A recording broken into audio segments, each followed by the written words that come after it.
morning mga ka-viewers. Good dito.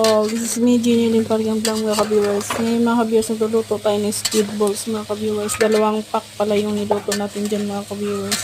So inukay-ukay ko lang yan mga ka-viewers para hindi mapagod yung sa ilalim mga ka-viewers. Medyo nag-brown-brown na siya mga ka-viewers.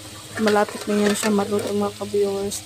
Diyan ko pala siya niluto sa kaldero mga ka-viewers para madali siyang maluto kasi manipis lang yung kaldero natin dyan mga ka-viewers.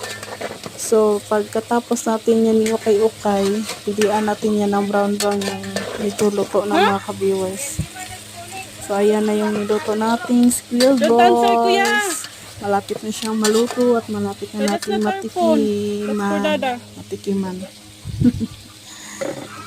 Yan, dyan pala namin niluto sa pugon mga ka-viewers. And that's for all. Thank you mga ka-viewers. Kamay na ta sa alanganing dato. Kani kagkalahay ng di ang kaya pag-ikay. Ano na